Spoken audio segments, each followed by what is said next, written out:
Aujourd'hui, à Explique-moi le gros, on va parler du jeu Uncharted de Board Game. C'est un jeu de 2 à 4 joueurs. C'est un 30 à 60 minutes par partie. C'est un 13 ans et plus. C'est un jeu de Hayato Kisaragi.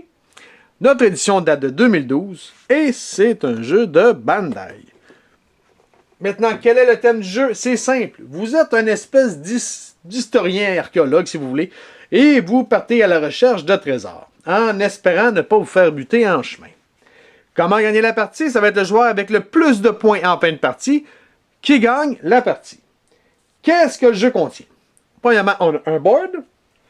On a des cartes personnages qui sont recto-verso. On a des aides de jeu. On a notre main de départ que chaque joueur va recevoir. On a des cartes action, des cartes action spéciales, des cartes aventure, des petits jetons et finalement notre espèce d'épée ou sceptre de premier joueur. Bon, maintenant, comment c'était le jeu? Vous allez mettre le board en plein centre, premièrement. Ensuite, chaque joueur va recevoir un personnage. Vous pouvez le choisir, vous pouvez le distribuer au hasard, c'est comme vous voulez. Par contre, il y a deux côtés à chaque personnage. Soit il y a le côté basic, ou il y a le côté avec des petits pouvoirs. Mais là, chaque joueur doit soit prendre le côté pouvoir ou le côté basic. Mais on ne peut pas prendre les deux parce que sinon la game ne sera pas équitable. Donc, chaque joueur reçoit un personnage. Ensuite, chaque joueur va recevoir un aide de jeu. Finalement, chaque joueur va recevoir sa main de départ. Les mains de départ, c'est 4 cartes de 4 couleurs, sont tous identiques, donc tout le monde commence avec les 4 mêmes cartes. C'est bien. Ensuite, on va prendre les cartes actions standard, si vous voulez. Ce sont eux qui ont un contour noir. Donc, vous les prenez, vous les brassez et vous les mettez ici. Ensuite, on va prendre les cartes actions spéciales. Action spéciale, c'est que le contour est jaune. Donc, vous allez les prendre et vous allez les mettre ici. Ensuite, les cartes aventure. On a 3 types de cartes aventure. Ceux avec un contour jaune, ceux avec un contour noir et, finalement, ceux avec un contour blanc. Contour blanc, c'est simple, ce sont les cartes de départ. Donc, on va tout de suite les mettre dans le centre. Il y en a 6 pour les 6 espaces. Pas trop compliqué. Donc, vous les mettez là. Ensuite, pour ce qui est des autres cartes, eh bien, vous devez décider quel type de partie vous voulez. Donc, soit easy, normal ou hard. Une fois que c'est fait, vous regardez combien de joueurs vous êtes et on va vous dire, ou plutôt vous suggérer quelle carte mettre dans votre deck. Donc, on est à 4 joueurs, on veut jouer normal, donc on met ces cartes-là dans notre deck. Ce qui veut dire que vous prenez vos cartes jaunes et les noires, vous regardez les noms de vos cartes et vous mettez ceux qui sont demandés sur le livret de règles. Une fois que c'est fait, vous allez mettre toutes les cartes jaunes qui restent, vous allez les mettre dans le fond. Et les cartes noires, vous allez les mettre sur le dessus. Comme ça. C'est bien. Une fois que ça c'est fait, chaque joueur va recevoir ses jetons. Premièrement, on va prendre le petit cœur, puis on va le mettre sur le chiffre le plus haut de votre carte personnage. Ça va être votre vie de votre personnage. Ensuite, vous allez prendre celle qui semble avoir une espèce de pièce de monnaie. Vous allez la mettre à 0. Dans le haut ici, c'est votre piste de score. Donc, tout le monde commence à 0 pour le moment. Et pour ce qui est des autres, des espèces de boussoles, ça va être vos jetons de science. Donc, vous les mettez de côté pour le moment. Donc, vous faites ça pour chaque joueur. Ensuite, vous allez trouver quel est votre premier joueur. Votre premier joueur, vous allez lui remettre ce petit jeton-là pour dire que c'est lui qui est le premier joueur. Une fois que c'est fait, avant de commencer la partie, chaque joueur va recevoir 3 cartes actions au hasard. Donc, ce qui veut dire que chaque joueur a ses 4 cartes de base, plus les 3 qu'on vient d'y donner. Ensuite, le troisième joueur, donc le premier et le deuxième à jouer, donc le premier et le joueur à sa gauche, vont recevoir, comme je vous dis, 3 cartes. Le joueur numéro 3, lui, va recevoir 1 point de victoire supplémentaire en début de partie. Donc, il va se mettre à 1. Et si vous jouez à 4, le quatrième joueur va non seulement recevoir un point supplémentaire, mais va recevoir également une carte supplémentaire. C'est bien? Donc, premier, deuxième joueur devrait avoir en main 7 cartes. Troisième joueur a 7 cartes et 1 point. Quatrième joueur a 8 cartes et 1 point. Puis, ensuite, on va pouvoir commencer la partie.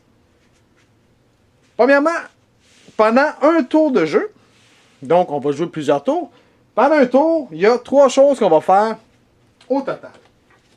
Première chose, on va détaper les cartes. Vous allez mieux comprendre cette étape-là quand on va expliquer les autres étapes. Deuxième étape, chaque joueur va jouer 2 actions. Donc, je suis le premier joueur, je joue 2 actions. Le joueur ensuite va en jouer 2, etc. Et tout le monde va jouer à tour de rôle 2 actions jusqu'à temps que tous les joueurs aient passé. Mais ça, on va y revenir. Et finalement, une fois que tout le monde a passé, on va pouvoir faire l'attaque des ennemis. C'est bien? Donc, on vient. Détapage de cartes, on va l'expliquer plus tard puisque présentement, on n'a pas de cartes. Ensuite, on a les actions. Je vais commencer par la deuxième pour vous expliquer les autres ensuite.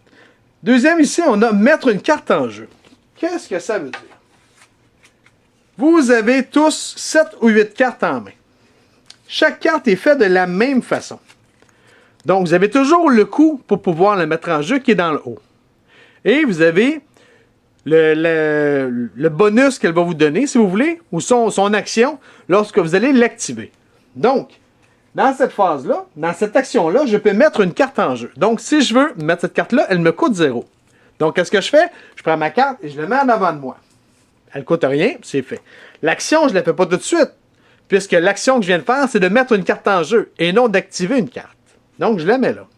Si je veux jouer, admettons, cette carte-là me coûte 1.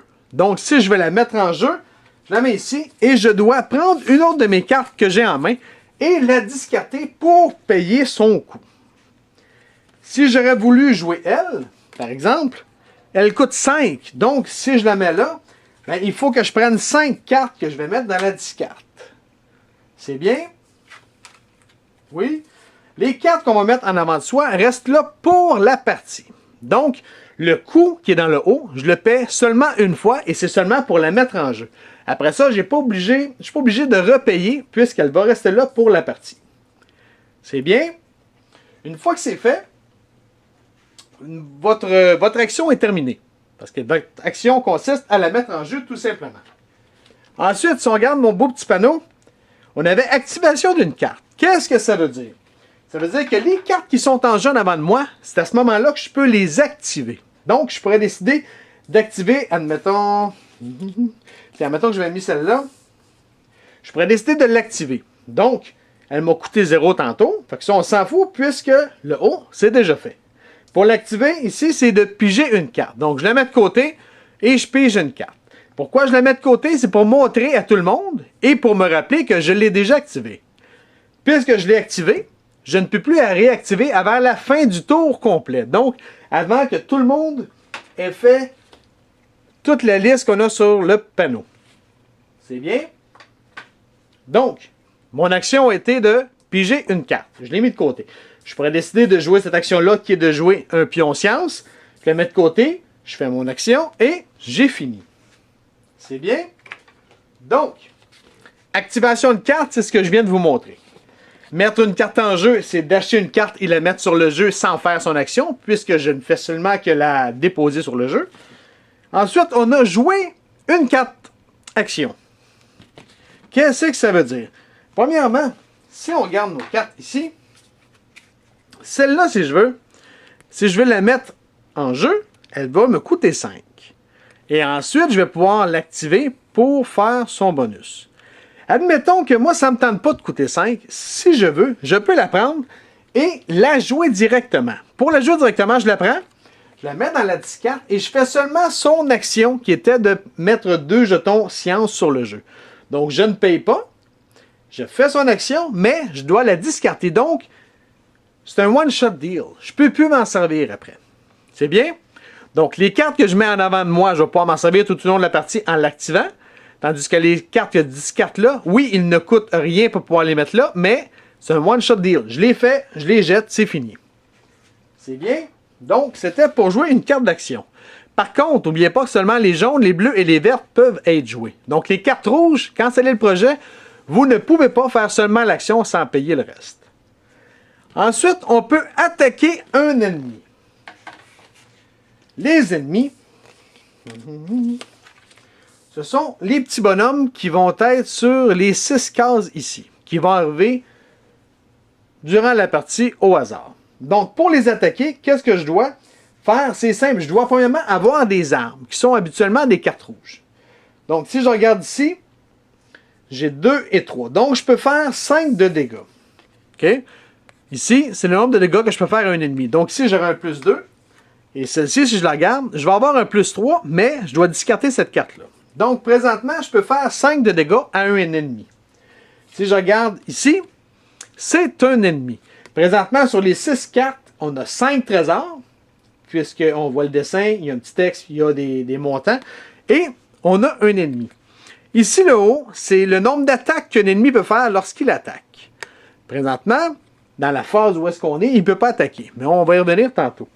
Ici, le bas, c'est le nombre de vies que mon ennemi a. Donc, présentement, il y a 5 de vie. Ce qui veut dire que si je veux le tuer, je dois être capable de faire au moins 5 de dégâts. Ici, j'ai 1, 2, 3, 4, 5. Donc, je pourrais, si je veux, tuer cet ennemi-là. Comment? C'est simple. Je vais prendre mes armes, je vais les taper. Donc, je fais 5 de dégâts. Donc, je viens de tuer cet ennemi-là. Lorsque je tue un ennemi, qu'est-ce que ça me donne? Ici, c'est toujours le nombre de points de victoire que je peux prendre. Donc, ici, on a 1. Donc, je vais avancer de 1. Ensuite, je vais prendre l'ennemi, je vais le mettre dans la petite carte. Et c'est de cette façon-là que je vais pouvoir ramasser des cartes d'action spéciales. Ceux qui avaient un contour jaune. Donc, ils sont un petit peu plus puissantes et plus intéressantes. Donc, je récapitule. Pour tuer l'ennemi, je dois réussir à battre le score qu'il y a dans le bas, qui ça donne à être son nombre de vies. Si je le bats avec mes armes, je tape mes armes. Je prends l'ennemi, je prends les points qui sont ici. Je l'avance sur ma piste de score. Je prends l'ennemi, je la discarte et je pige une carte spéciale d'action. Si vous avez une mémoire, je disais tantôt que celle-là, ce qu'elle me disait, c'est qu'une fois que je l'utilise, je dois la scraper. Donc, je vais la scraper tout de suite. Donc, plus tard, je ne peux pas me servir encore de cette arme-là puisqu'elle est tapée. Donc, durant tout le tour, tant que tout le monde n'a pas passé son tour, eh bien, je ne peux plus servir de mon arme. Maintenant, dès qu'une carte disparaît sur ces 6-là, soit quelqu'un qui achète un trésor ou un ennemi qui disparaît, on doit automatiquement remettre une nouvelle carte en jeu. C'est bien? Good. Maintenant, je vais juste remettre l'ennemi pour pouvoir continuer sur d'autres explications tantôt.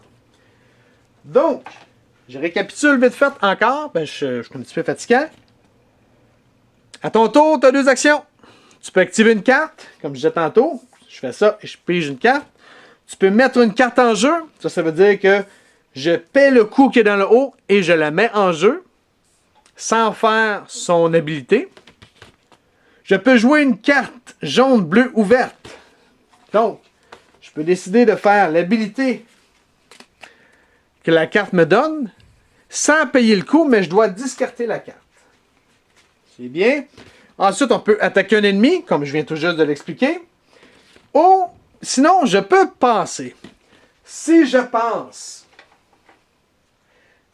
mon tour, eh bien, je ne peux plus revenir durant tout le tour qui est en cours. Je ne peux plus revenir. Donc, je ne peux plus faire d'action. Je ne peux plus rien faire. J'attends que tout le monde ait fini de jouer. Lorsque je passe mon tour, je vais prendre un jeton science et je vais le mettre sur un des trésors qui est disponible. S'il n'y a pas de trésor, mais c'est plate, je ne peux pas le faire. Mais si je suis capable, je pourrais décider de le mettre sur ce trésor-là. De quelle façon fonctionnent les trésors? Les trésors, c'est simple. On a toujours ici le nombre de pions science qui doit être mis sur la carte pour que le trésor puisse être amassé.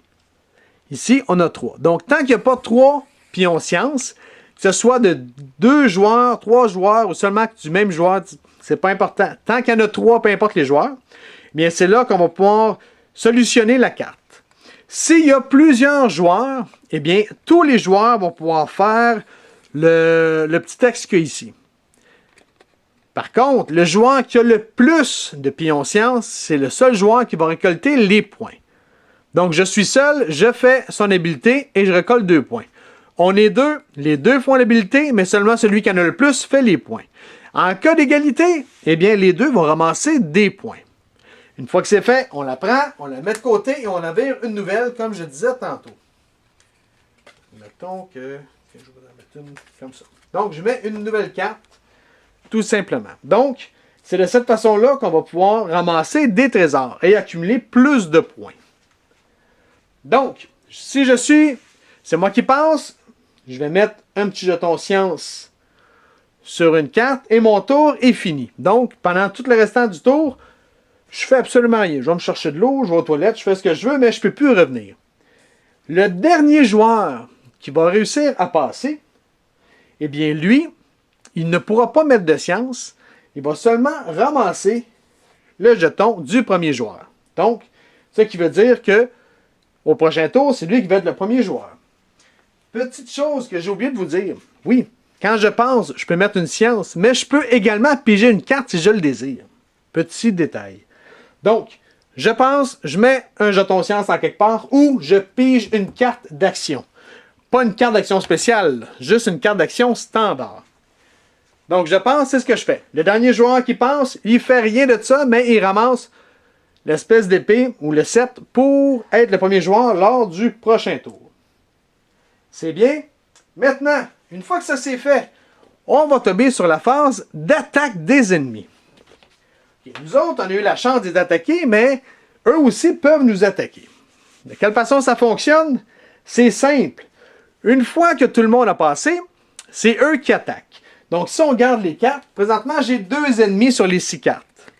J'ai lui qui fait 1 d'attaque et qui a 7 de défense. Et j'ai lui qui a 1 d'attaque. Donc, ils font 2 d'attaque, ce qui veut dire que chaque joueur se fait attaquer de 2. Si vous voulez, vous pouvez vous défendre. Comment? Si vous avez des cartes qui n'ont pas été tapées, eh bien, vous pouvez les taper pour vous défendre. Donc, j'en ai tapé 2 pour recevoir les 2 attaques. Admettons que toutes mes cartes avaient été jouées, eh bien là, je vais perdre 2 de vie sur mon personnage. Donc, je pars de 12 et je retombe à 10 puisque je viens de manger 2 de dégâts avec mes 2 ennemis. Si malheureusement, j'étais à 1 et je mange 2 de dégâts, j'étais juste à 1, eh bien, je suis mort. Donc, je m'en vais me taper un film dans le salon pendant que le restant de mes chums continue la partie. C'est bien? Maintenant, quand est-ce que cette partie-là va s'achever? C'est simple. La partie va terminer quand on n'a plus de carte d'action, ou qu'on n'a plus de carte d'action spéciale, ou qu'on n'a plus de carte aventure, ou bien que sur, mettons, les 4 joueurs, il y en a 3 de morts. S'il y a juste un survivant, c'est lui qui gagne. Si les ennemis réussissent à tuer tout le monde du même tour, ben, il n'y a pas personne qui gagne. Ce sont les ennemis qui gagnent, donc il n'y a pas de gagnant. C'est bien? Maintenant, j'oublie-tu quelque chose? Je vais vous expliquer vite fait les cartes. Quelques-unes du moins. Donc, on a toujours les cartes rouges qui sont des armes qui vont vous être utiles pour pouvoir vous battre contre des petits bonhommes. Ça ici, c'est la science. Donc, si vous jouez cette carte-là et que vous la tapez, eh bien, vous mettez un petit onglet de science sur un des trésors. Ça, c'est pour piger des cartes. Et finalement, vous allez avoir des cartes de cette façon-là qui, par exemple, celle-là va vous enlever, vous prenez un dommage et vous allez pouvoir piger une carte. Ou mettre un pion science. Donc, ça va être à votre choix. Donc, vous avez une multitude de cartes avec plusieurs textes. N'oubliez jamais de vérifier quelles sont vos cartes spéciales de votre personnage si vous jouez avec ça. Et n'oubliez pas qu'il y a des ennemis qui vont arriver, qui vont faire des dommages juste en arrivant. Donc, vérifiez toujours le texte de tous vos cartes lorsque vous jouez. C'est comme un petit peu important. Donc, je fais un récapitulatif de 3 secondes. Après ça, je vous laisse tranquille. Donc, première chose, vous allez détaper toutes les cartes. Donc, à la fin d'un tour, on a tout fini la game, le tour. Donc, au début du prochain tour, tout le monde va détaper ses cartes. Donc, toutes les cartes redeviennent en jeu, donc peuvent être utilisées. Première chose, on les détape toutes. Ensuite, à tour de rôle, chaque joueur va pouvoir jouer 2 actions. Il peut jouer la même action 2 fois, il peut jouer 2 actions différentes, c'est comme vous voulez. Il peut jouer une action et passer, puisqu'une action passée, c'est une action. Donc, chaque joueur joue 2 actions et à tour de rôle comme ça, jusqu'à temps que il n'y a pas tous les joueurs qui ont passé. Donc, activation de carte, c'est simple. Vous tapez votre carte qui est déjà en jeu et vous faites l'action. Mettre en jeu une carte, vous devez payer son coût en haut. Donc, vous avez une carte en main, vous payez son coût, vous payez les cartes de votre main pour payer son coût, et la carte entre en jeu. Mais vous ne faites pas son action, puisqu'il faut absolument activer la carte. C'est une autre action. Vous pouvez jouer une carte action, jaune, bleu ou verte. Donc, vous pouvez prendre une carte qui est dans votre main, comme admettons celle-ci, et là, dans ma main, je vais faire juste son action. Donc, je vais piger une carte, je mets la carte là, puisque je ne paye pas le 3. Je pige la carte, mon action est finie, mais je dois discarter la carte. C'est bien. Donc, c'est un one-shot deal, mais seulement pour les cartes jaunes, bleues et vertes. Ensuite, vous pouvez attaquer un ennemi. Grâce à vos armes, vous pouvez attaquer les ennemis. Vous devez absolument battre la force de votre ennemi qui est dans le bas à gauche. Si vous le faites, vous récoltez 1 point, ou, tout dépendant qu'est-ce que votre carte va donner, il y a des ennemis qui valent plus de points, et vous allez pouvoir prendre une carte action spéciale. C'est bien. Ou, si vous voulez, vous pouvez penser. Si vous pensez, vous prenez un jeton science, vous le mettez sur un des trésors, ou vous pigez une carte. Si vous êtes le dernier joueur à passer, vous ne faites rien de ça, mais vous ramassez le petit jeton premier joueur pour le prochain tour. N'oubliez pas que tous les cartes ici, une fois qu'ils partent, ils doivent absolument en mettre une nouvelle. Il n'y a pas de trou. Jamais, jamais, jamais. Finalement, une fois que tout le monde a passé, on va régler les attaques des ennemis. Donc, on calcule les dégâts des ennemis. Et chaque joueur va se faire taper dessus du nombre qu'on va réussir à avoir. N'oubliez pas que si les ennemis attaquent de 3 et que vous avez vos cartes ne sont pas détapées, vous pouvez les taper pour réussir à bloquer vos ennemis. Si malheureusement les ennemis font 3 et que vous réussissez malheureusement seulement à bloquer un de ceux-là, eh bien vous mangez le restant des dégâts dans votre vie. Si vous avez plus de vie, vous êtes mort. C'est bien? Sur ce, si vous avez des questions ou des commentaires, vous pouvez nous écrire à Explique-moi le gros, soit sur Facebook ou soit sur YouTube. Sur ce, bonne game!